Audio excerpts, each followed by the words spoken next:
Hello from Rutland and the Mick Appleby stable. A trainer known for training top-class sprinters. He had the success at Royal Ascot a few years ago with Big Evs. He went on to win at the Breeders' Cup as well.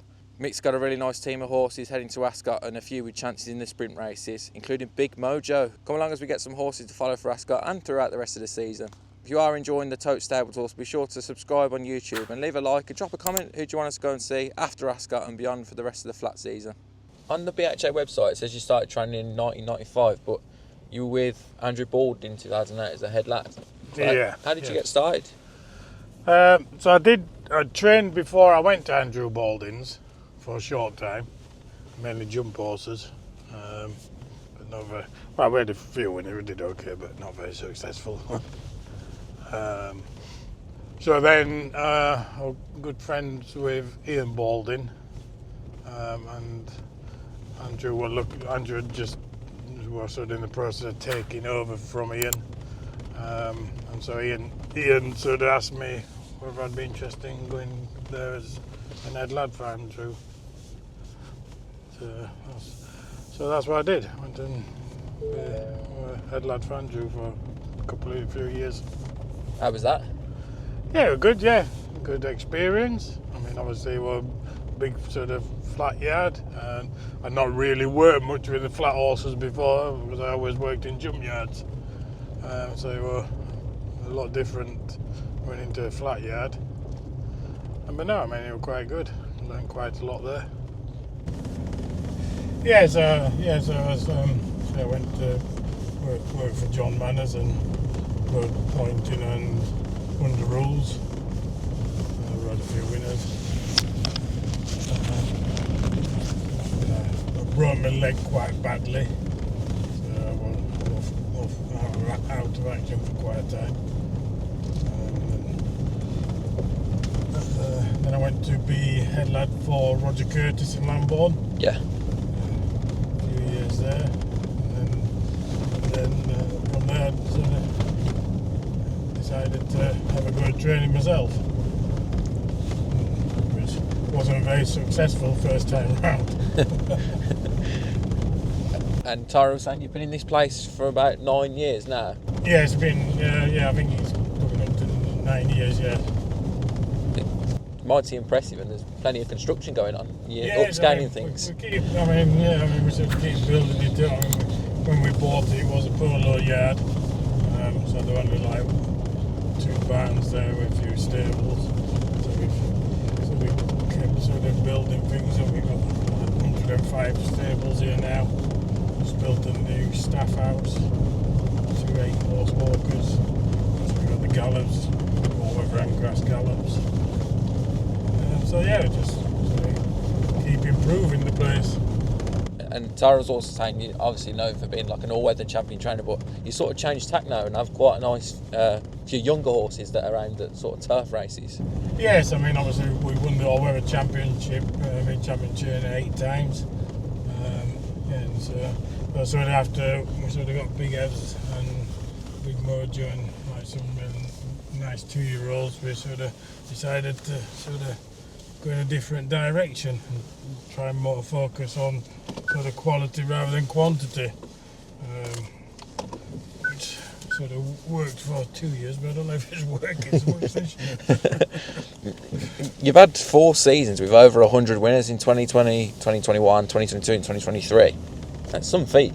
Yes, I mean, for the amount of horses we've got, we've done well, really. And you have the odd jumper as well, don't you? Yes, very, very odd jumper.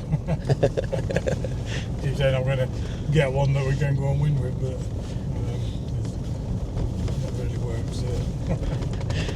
I was looking into the numbers, sort of your winners by distance, and it's staggering really how good you are with the sprinters. But Yes, we seem to do really well with sprinters.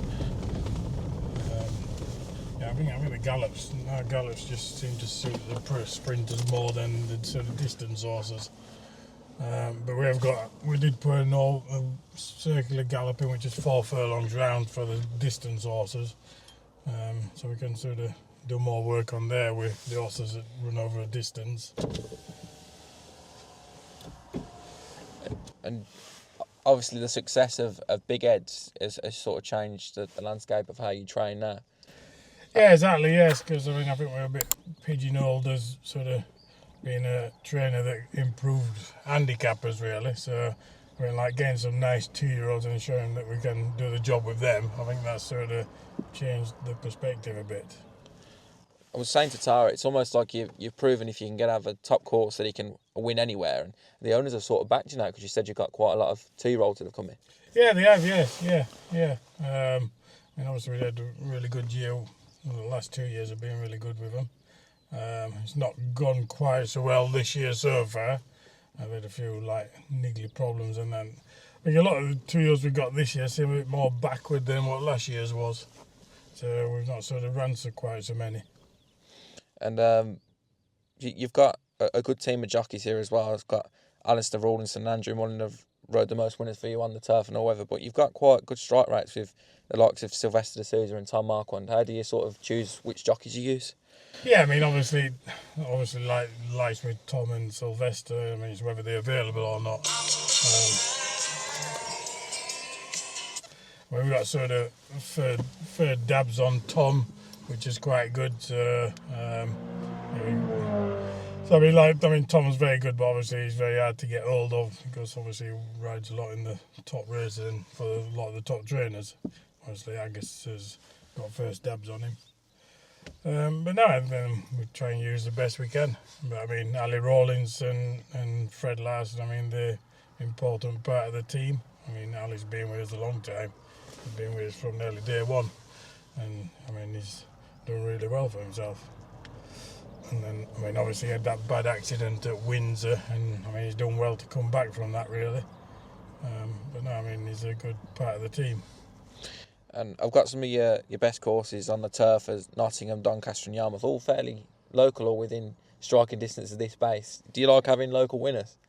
Yeah, I mean, it's good like Nottingham. I mean, like Nottingham and Leicester. Nottingham would probably be more my favourite track. We've been champion trainer there a few times. So yeah, I mean, I think it's surprising like a lot of the horses run better at local tracks rather than travelling miles. I mean, we weigh all the horses before they go racing, and when they come back, and it's amazing how much more weight they lose when they travel further distances. Yeah, it's interesting. But you're not afraid to run them at the big meetings, Glorious Goodwood, Royal Ascot and stuff. You like going to the big days. Yeah, exactly. Yeah, I mean, they're what it's all about, going to the big days. I mean, obviously, we only go there if we've got horses what I think have got a chance there. We won't just run horses for the sake of running there. Yeah. And this season so far, 26 winners, but in the last 2 weeks, you've had a 19% strike rate. Things are going quite well, aren't they? Yeah, I mean, we had a sort of bit of a flat spot with the horses. Couldn't put a finger on it, so we just sort of laid off them a bit. But they all seem to be coming to form now. So hopefully all systems go for Ascot and Goodwood. And I was just touching on your Ascot team there, but you said you have a small team, but some of them going there with some good chances. Yeah, now we should have some decent chances there. I think Big Mojo, he more than likely will run in the Commonwealth Cup. I think he'd have a very good chance in that. Anaf will run there. I think Billy Joe more likely running the Wokingham. Trying to think what else we've got there. I've got a list we can get into, but we'll talk about Big Mojo now. He won the trial for the Commonwealth Cup. I guess that's been his aim for this season. Yeah, yes. I mean, obviously that was his first aim, and he got the job done well. We're pleased with that. Didn't really work out at Aydock. He got stuck in. I mean, to be fair, he got stuck in behind a wall of horses and couldn't get through. I think if he got through, he'd have won. So he just basically put a line through that race. Yeah. But now he's in great form, so I think he's going to Ascot with a great chance. Yeah, and his 2-year-old form lines are brilliant, and he's shown he can travel. I mean, he ran all right at the Breeders' Cup too. Yeah, he did. I mean, he ran really well there. I mean, I think if he'd have got a clear run there, he'd have gone very close. And I mean, the track didn't really suit him there. But yeah, I mean, I think he's sort of improved again this year. He's a big, strong horse. So hopefully he'll sort of go and do it on the track. Yeah, it's an interesting race. And there's a lot of international runners at Ascot and stuff, but I suppose he's got the course form and he's won at. Also, you've had winners at Royal Ascot before. Yes, yeah. Would he be sort of top of the list that you're most looking forward to? Yeah, I think him and obviously Anaf. I think Anaf will have a very good chance there. He's in great order. I don't think we'll be running any of the 2-year-olds there this year. Yeah. So I think we're only going to have a sort of small team there. Yeah. We'll have too many runners. They've got Anaf in about a 25-1 shot for the Wokingham. Obviously, needed a lot of luck in that race as well, but he's running a good renewal of the Spring Trophy at Haydock, and then ran well in the Cathedral Stakes in Salisbury as well. Yeah, he did. Yes, yeah. No, I think I think he went unlucky in the Cathedral Stakes. And he got hampered, and I think with a clear run he would have won. But I'm not sure. I mean, obviously we got him in 2 races. I don't know if he'll run in the Wokingham because he's also in the Jubilee. Yeah. He's in the more than likely he'll run in that, I would think. Okay, brilliant. And I suppose he's not far off, sort of competing at that level. You know, he's off 107 and he's run well in listed races. Yeah, exactly. Yeah. I mean, he's run well in listed races, placed in group races. And obviously he won the Saudi Cup, so he's run some good races and won some good races. And he mixes trips as well, doesn't he? He's 6 and 7 and even 5 sometimes. Is that right? Yeah, exactly. Yeah. He's quite versatile trip wise. I mean, obviously he were very sick when he went from Saudi to Dubai. When we took him out to Dubai, he got pneumonia on the flight, so and I mean, we were touch and go whether he were going to survive that, and luckily he did. So it was sort of a long road to get him back to full health. And he's a 6-year-old. He's still a full horse, yeah. Yeah. For him to have that sort of attitude at that age is brilliant. Yes. One that might not be going to Ascot that I just overheard you saying is Royal Ascot, who's entered at Leopardstown a bit later this month. Is that the plan? Yeah, so he's off to Leopardstown. He goes in the morning. So, yeah. Oh, brilliant. Yeah, so he's running there on Thursday. Yeah, and he's prolific on the all-weather, but usually goes over 7 furlongs. And he returned to turf at Newmarket. He was 6th in the Abernon and then 5th in the Duke of York. That looks like a red-hot form line, that. Yes, I mean, Newmarket, he didn't like Newmarket. He didn't like the track. It was funny because I spoke to Kevin Ryan before the race at the track, and he said, I don't know why you're running me because he don't like this track. So nice if you told us that a few days ago. But no, then he ran well last time. So yeah, I think he's going to Leopardstown with a decent chance. And I looked. I know you yet to have a winner in Ireland, but you've only had 11 runners. Is that something you want to do more now? Yeah, he's good going over there. We've got horses good enough to run in the big races there. I mean, we took Caspian Prince out there a few years ago in the Rockingham, and he got beat a nose, I think it was. And he'd have been the highest handicapped horse ever to win an handicap. Highest rated horse to ever win an handicap. What? If he'd have won it, but he just got beat. So yeah, I mean, we've had a few journeys over there. We've just got to get a winner. Right, Shagran's a top-level sort of sprint handicapper, and he goes to all the big meetings. He hasn't got any entries at Royal Ascot yet, but you were saying there might not be a race for him there this year. Yeah, I don't think there's really anything for him. So, I mean, obviously his main aim will be Goodwood again. So we'll try and get a race into him before Goodwood. I'm not sure where we're going to go. I mean, he ran well last time at Haydock. Yeah. Come out of the race really well. So, I mean, I need to try and find something for him before we go to Goodwood. Oh, I'm sure there'll be something for him.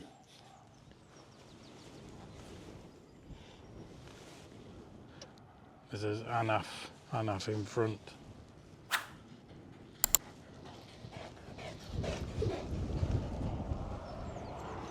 Mr. Lightside, he goes to Ascot, Mr. Lightside.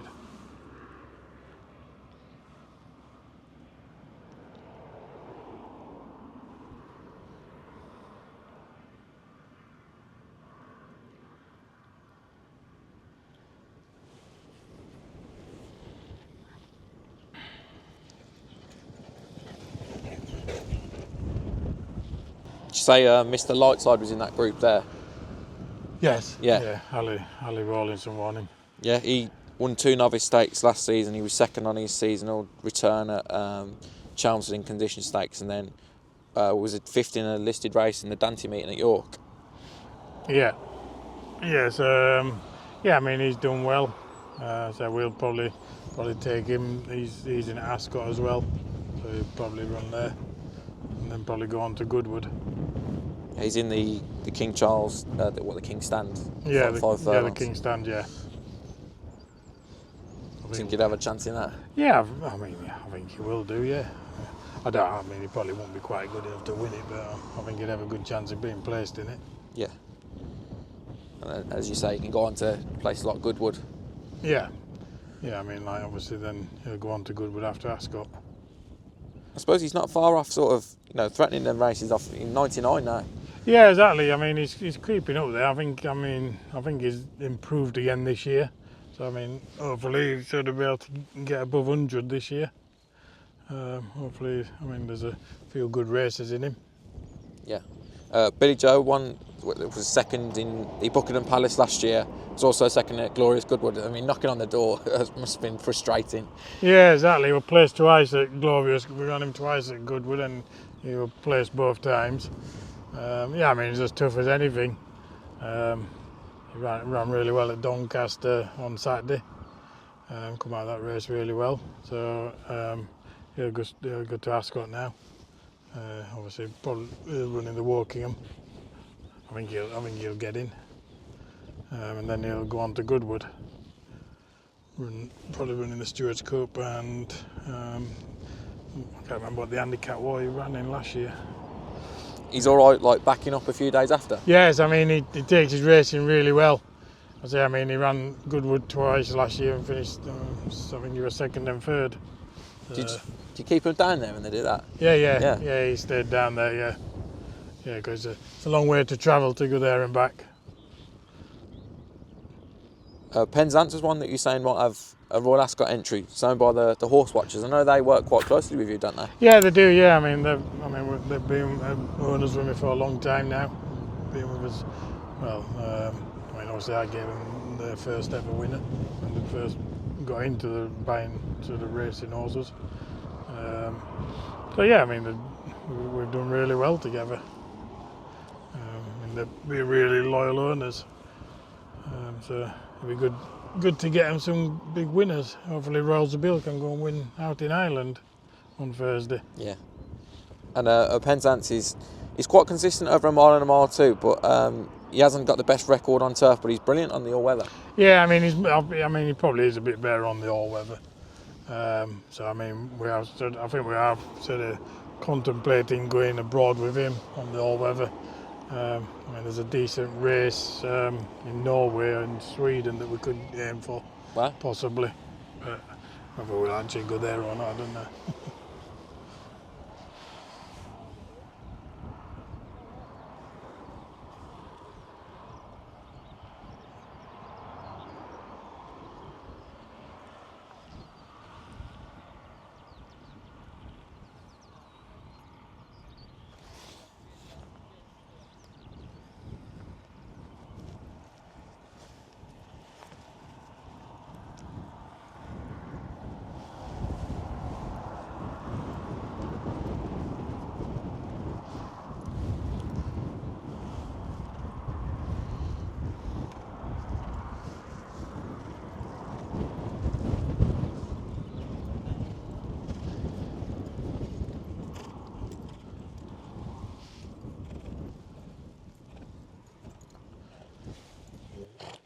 Cody Lane's looked like a progressive sprinter. He's everyone not mentioned, Cody Lane. Yeah.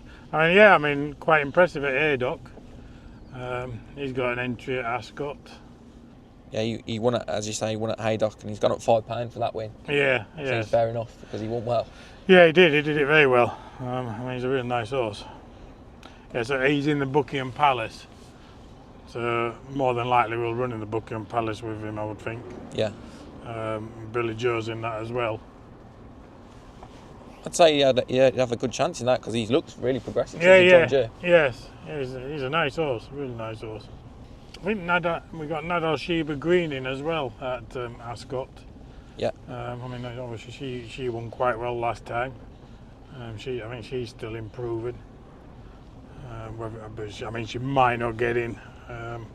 Yeah, I put she had definitely more to come the way she won last time. Yeah.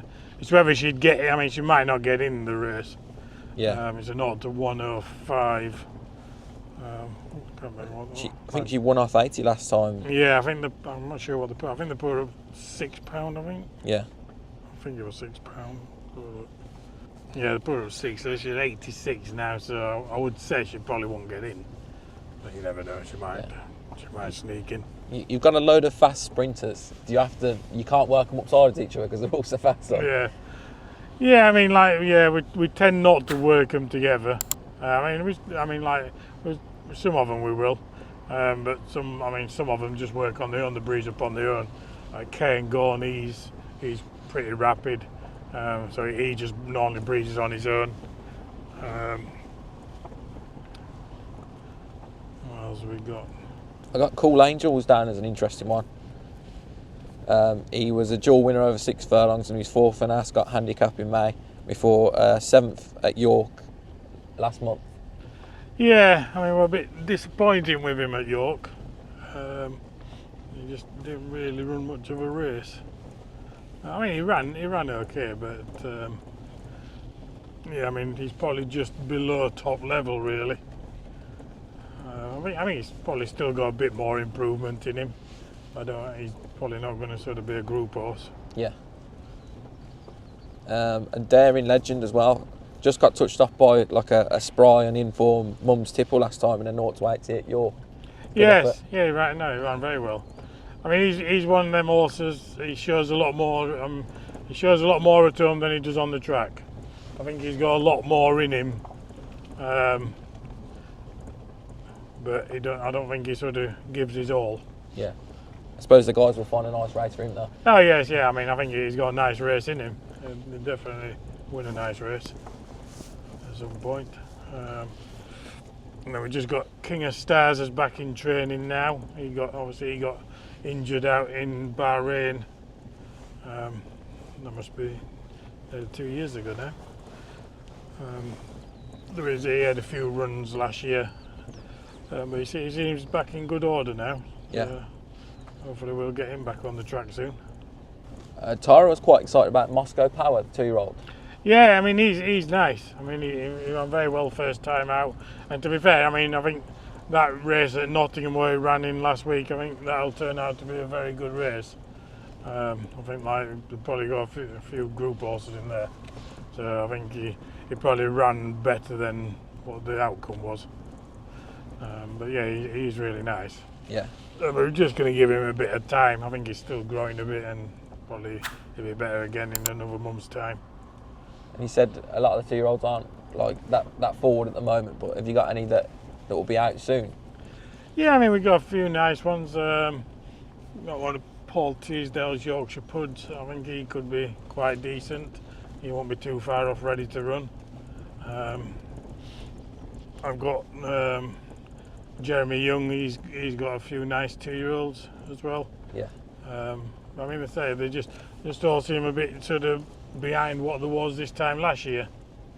Just taking a bit more coming to hand this year. I've got one that I've bred myself as well, which I think could be quite decent. Oh yeah. Which I've named after my father, so called Gentle George.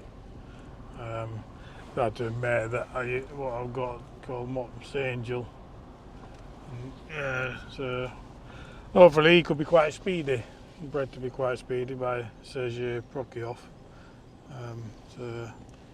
But we'll see. You never know till you get him on the track. Like this time last year we were sort of chock-a-block. Yeah. Seen Bedford Fly has been retired. Yeah, we've retired him. Yes. I mean he's always had sort of issues with his back, and obviously as he's got older, I mean he's sort of got more and more difficult to manage it. So we've sort of decided to retire him. And I suppose he went out on his sword because he went close at Wolverhampton. He did, yeah, he went very close, yeah.